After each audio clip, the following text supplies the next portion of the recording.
Whatsoever thou doest hereafter aspire unto, thou mayest even now enjoy and possess, if thou doest not envy thyself thine own happiness. And that will be, if thou shalt forget all that is past, and for the future refer thyself wholly to the divine providence, and shalt bend and apply all thy present thoughts and intentions to holiness and righteousness. 2. Holiness, in accepting willingly whatsoever is sent by the divine providence, as being that which the nature of the universe hath appointed unto thee, which also hath appointed thee for that, whatsoever it be. 2. Righteousness, in speaking the truth freely, and without ambiguity, and in doing all things justly and discreetly. Now in this good course, let not other men's either wickedness, or opinion, or voice hinder thee, no, nor the sense of this thy pampered mass of flesh, for let that which suffers look to itself. If therefore whensoever the time of thy departing shall come, thou shalt readily leave all things, and shalt respect thy mind only, and that divine part of thine, and this shall be thine only fear. Not that some time or other thou shalt cease to live, but thou shalt never begin to live according to nature, then shalt thou be a man indeed, worthy of that world, from which thou hadst thy beginning, then shalt thou cease to be a stranger in thy country, and to wonder at those things that happen daily, as things strange and unexpected, and anxiously to depend of divers things that are not in thy power. 2. God beholds our minds and understandings, bare and naked from these material vessels, and outsides, and all earthly dross. For with his simple and pure understanding, he pierceth into our inmost and purest parts, which from his, as it were by a water pipe and channel, first flowed and issued. This if thou also shalt use to do, thou shalt rid thyself of that manifold luggage, wherewith thou art round about encumbered. For he that does regard neither his body, nor his clothing, nor his dwelling, nor any such external furniture, must needs gain unto himself great rest and ease. 3 things there be in all, which thou doest consist of, thy body, thy life, and thy mind. Of these the 2 former, are so far forth thine, as that thou art bound to take care for them. But the 3rd alone is that which is properly thine. If then thou shalt separate from thyself, that is, from thy mind, whatsoever other men either do or say, or whatsoever thou thyself hast heretofore either done or said, and all troublesome thoughts concerning the future, and whatsoever, as either belonging to thy body or life is without the jurisdiction of thine own will, and whatsoever in the ordinary course of human chances and accidents doth happen unto thee, so that thy mind, keeping herself loose and free from all outward coincidental entanglements, always in a readiness to depart shall live by herself, and to herself, doing that which is just, accepting whatsoever doth happen, and speaking the truth always, if, I say, thou shalt separate from thy mind, whatsoever by sympathy might adhere unto it, and all time, both past and future, and shalt make thyself in all points and respects like unto Empedocles his allegorical sphere, all round and circular. And see, and shalt think of no longer life than that which is now present. Then shalt thou be truly able to pass the remainder of thy days without troubles and distractions, nobly and generously disposed, and in good favor and correspondency with that spirit which is within thee. 3. I have often wondered how it should come to pass, that every man, loving himself best, should more regard other men's opinions concerning himself than his own. For if any god or grave master standing by, should command any of us to think nothing by himself but what he should presently speak out, no man were able to endure it, though but for one day. Thus do we fear more what our neighbors will think of us, than what we ourselves. For, how come it to pass that the gods having ordered all other things so well and so lovingly, should be overseen in this one only thing, that whereas then hath been some very good men that have made many covenants as it were with God and by many holy actions and outward services contracted a kind of familiarity with him, that these men when once they are dead should never be restored to life, but be extinct for ever. But this thou mayest be sure of, that this, if it be so indeed, would never have been so ordered by the gods, had it been fit otherwise. For certainly it was possible, had it been more just so, and had it been according to nature. The nature of the universe would easily have borne it. But now because it is not so, if so be that it be not so indeed, be therefore confident that it was not fit it should be so, for thou sayest thyself, that now seeking after this matter, how freely thou doest argue and contest with God. But were not the gods both just and good in the highest degree, thou durst not thus reason with them. Now if just and good, it could not be that in the creation of the world, they should either unjustly or unreasonably oversee anything. Use thyself even unto those things that thou doest at first despair of. For the left hand we see, which for the most part lieth idle because not used, yet doth it hold the bridle with more strength than the right, because it hath been used unto it. 6. Let these be the objects of thy ordinary meditation, to consider what manner of men both for soul and body we ought to be, whensoever death shall surprise us, the shortness of this our mortal life, the immense vastness of the time that hath been before, and will he after us, the frailty of every worldly material object, all these things to consider. And behold clearly in themselves, all disguisement of external outside being removed and taken away.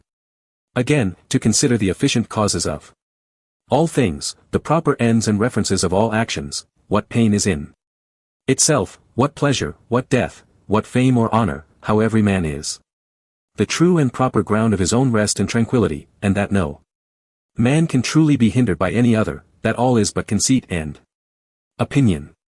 As for the use of thy dogmata, thou must carry thyself in the practice of them, rather like unto a pancratiast or one that at the same time both fights and wrestles with hands and feet, than a gladiator. For this, if he lose his sword that he fights with, he is gone, whereas the other hath still his hand free, which he may easily turn and manage at his will. 7. All worldly things thou must behold and consider, dividing them into matter, form, and reference, or their proper end. 8. How happy is man in this his power that hath been granted unto him, that he needs not do anything but what God shall approve, and that he may embrace contentedly, whatsoever God doth send unto him. 9. Whatsoever doth happen in the ordinary course and consequence of natural events, neither the gods, for it is not possible, that they either wittingly or unwittingly should do anything amiss, nor men, for it is through ignorance, and therefore against their wills that they do anything amiss, must be accused. None then must be accused. How ridiculous and strange is he, that wonders at anything that happens in this life in the ordinary course of nature.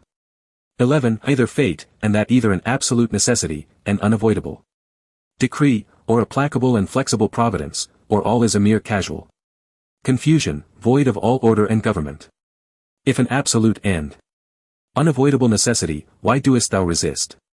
If a placable and exorable providence, make thyself worthy of the divine help and assistance.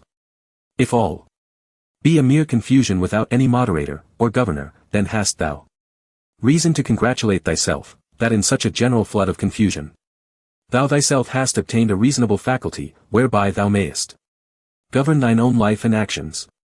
But if thou beest carried away with the flood, it must be thy body perchance, or thy life, or some other thing that belongs unto them that is carried away, thy mind and understanding cannot.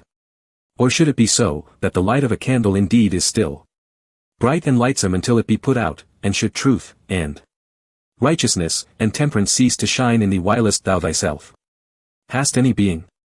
12. At the conceit and apprehension that such and such a one hath sinned, thus reason with thyself, what do I know whether this be a sin? Indeed, as it seems to be. But if it be, what do I know but that he himself hath already condemned himself for it?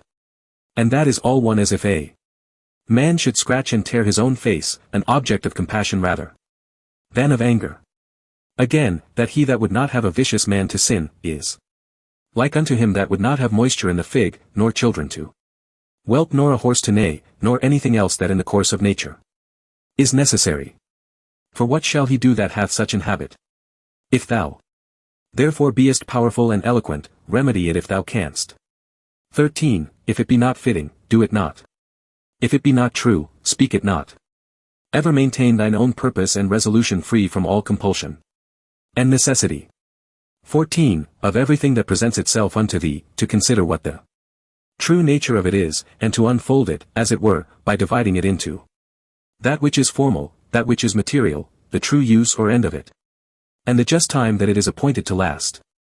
15. It is high time for thee, to understand that there is somewhat in thee, better and more divine than either thy passions, or thy sensual appetites and affections. What is now the object of my mind, is it fear? Or suspicion, or lust, or any such thing? To do nothing rashly without some certain end, let that be thy first care. The next, to have no other end than the common good. For, alas!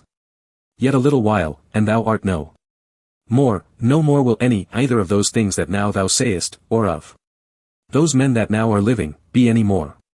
For all things are by nature appointed soon to be changed, turned, and corrupted, that other things might succeed in their room. 16. Remember that all is but opinion, and all opinion depends of the mind. Take thine opinion away, and then as a ship that hath stricken in within the arms and mouth of the harbor, a present calm, all things safe and steady, a bay, not capable of any storms and tempests, as the poet hath it. 17. No operation whatsoever at he, ceasing for a while, can be truly said to suffer any evil, because it is at an end. Neither can he that is the author of that operation, for this very respect, because his operation is at an end, be said to suffer any evil.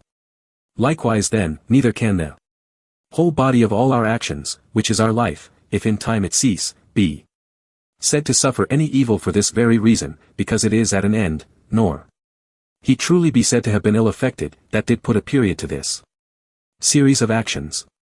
Now this time or certain period, depends of the determination of nature, sometimes of particular nature, as when a man dieth old, but of nature in general, however, the parts whereof thus changing one after another, the whole world still continues fresh and new. Now that is ever best and most seasonable, which is for the good of the whole. Thus it appears that death of itself can neither be hurtful to any in particular, because it is not a shameful thing, for neither is it a thing that depends of our own will, nor of itself contrary to the common good, and generally, as it is both expedient and seasonable to the whole, that in that respect it must needs be good. It is that also, which is brought unto us by the order and appointment of the divine providence, so that he whose will and mind in these things runs along with the divine ordinance, and by this concurrence of his will and mind with the divine providence, is led and driven along, as it were by God himself, may truly be termed and esteemed the theta epsilon omicron phi rho eta tau omicron, or divinely led and inspired. 18. These three things thou must have always in a readiness. First, concerning thine own actions, whether thou doest nothing either idly, or otherwise, than justice and equity do require, and concerning those things that happen unto thee externally, that either they happen unto thee by chance, or by providence, of which two to accuse either, is equally against reason. Secondly, what like unto our bodies are whilst yet rude and imperfect, until they be animated, and from their animation, until their expiration, of what things they are compounded, and into what things they shall be dissolved. Thirdly, how vain all things will appear unto thee when, from on high as it were, looking down thou shalt contemplate all things upon earth, and the wonderful mutability, that they are subject unto, considering withal, the infinite both greatness and variety of things aerial and things celestial that are round about it. And that as often as thou shalt behold them, thou shalt still see the same, as the same things, so the same shortness of continuance of all those things. And, behold, these be the things that we are so proud and puffed up for. 19. Cast away from the opinion, and thou art safe. And what is it that hinders thee from casting of it away? When thou art grieved at anything, hast thou forgotten that all things happen according to the nature of the universe, and that him only it concerns, who is in fault, and moreover, that what is now done, is that which from ever hath been done in the world, and will ever be done, and is now done everywhere, how nearly all men are allied one to another by a kindred not of blood, nor of seed, but of the same mind. Thou hast also forgotten that every man's mind partakes of the deity, and issueth from thence, and that no man can properly call anything his own, no not his son, nor his body, nor his life, for that they all proceed from that one who is the giver of all things, that all things are but opinion, that no man lives properly, but that very instant of time which is now present. And therefore that no man whensoever he dieth can properly be said to lose any more, than an instant of time. XX. Let thy thoughts ever run upon them, who once for some one thing or other, were moved with extraordinary indignation, who were once in the highest pitch of either honor, or calamity, or mutual hatred and enmity. Or of any other fortune or condition whatsoever. Then consider what's now become of all those things. All is turned to smoke, all to ashes, and a mere fable, and perchance not so much as a fable. As also whatsoever is of this nature, as Fabius Catilinus in the field, Lucius Lupus, and Stertinius, at Baii Tiberius at Caprii and Velius Rufus, and all such examples of vehement prosecution in worldly matters, let these also run in thy mind at the same time, and how vile every object of such earnest and vehement prosecution is, and how much more agreeable to true philosophy it is, for a man to carry himself in every matter that offers itself, justly and moderately, as one that followeth the gods with all simplicity. 4. For a man to be proud and high conceited, that he is not proud and high conceited, is of all kind of pride and presumption, the most intolerable. XXII, to them that ask thee, where hast thou seen the gods, or how knowest thou certainly that there be gods, that thou art so devout in their worship? I answer first of all, that even to the very eye, they are in some manner visible and apparent. Secondly, neither have I ever seen mine own soul, and yet I respect and honor it. So then for the gods, by the daily experience that I have of their power and providence towards myself and others, I know certainly that they are, and therefore worship them. XXII, herein doth consist happiness of life, for a man to know thoroughly the true nature of everything, what is the matter, and what is the form of it, with all his heart and soul, ever to do that which is just, and to speak the truth. What then remaineth but to enjoy thy life in a course and coherence of good actions, one upon another immediately succeeding, and never interrupted, though for never so little a while. XIII, there is but one light of the sun, though it be intercepted by walls and mountains, and other thousand objects. There is but one common substance of the whole world, though it be concluded and restrained into several different bodies, in number infinite. There is but one common soul, though divided into innumerable particular essences and natures. So is there but one common intellectual soul, though it seem to be divided. And as for all other parts of those generals which we have mentioned, as either sensitive souls or subjects, these of themselves, as naturally irrational, have no common mutual reference one unto another, though many of them contain a mind, or reasonable faculty in them, whereby they are ruled and governed. But of every reasonable mind, this the particular nature, that it hath reference to whatsoever is of her own kind, and desireth to be united, neither can this common affection, or mutual unity and correspondency, be here intercepted or divided, or confined to particulars as those other common things are. Ziv, what doest thou desire? To live long. What? To enjoy the operations of a sensitive soul, or of the appetitive faculty? Or wouldst thou grow, and then decrease again? Wouldst thou long be able to talk, to think and reason with thyself? Which of all these seems unto thee a worthy object of thy desire? Now if of all these thou doest find that they be but little worth in themselves, proceed on unto the last, which is, in all things to follow God and reason. But for a man to grieve that by death he shall be deprived of any of these things, is both against God and reason. XXV, what a small portion of vast and infinite eternity it is, that is allowed unto every one of us, and how soon it vanisheth into the general age of the world, of the common substance, and of the common soul also. What a small portion is allotted unto us, and in what a little clod of the whole earth, as it were, it is that thou doest crawl. After thou shalt rightly have considered these things with thyself, fancy not anything else in the world any more to be of any weight and moment but this, to do that only which thine own nature doth require, and to conform thyself to that which the common nature doth afford. XXVII, what is the present estate of my understanding? For herein lieth all indeed. As for all other things, they are without the compass of mine own will, and if without the compass of my will, then are they as dead things unto me, and as it were mere smoke. XXVIII, to stir up a man to the contempt of death, this among other things, is of good power and efficacy, that even they who esteemed pleasure to be happiness, and pain misery, did nevertheless many of them contemn death as much as any.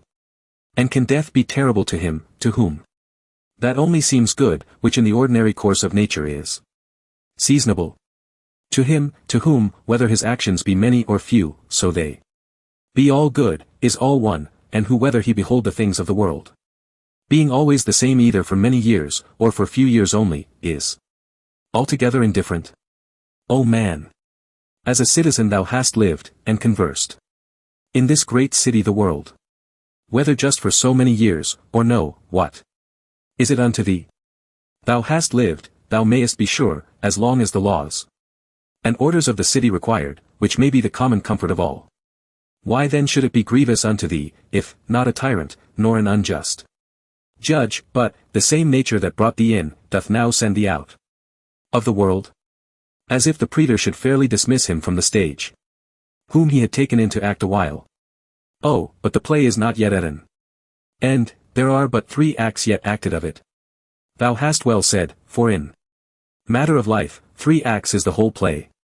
Now to set a certain time to every man's acting, belongs unto him only, who as first he was of thy composition, so is now the cause of thy dissolution. As for thyself, thou hast to do with neither. Go thy ways then well pleased and contented, for so is he that dismisseth thee.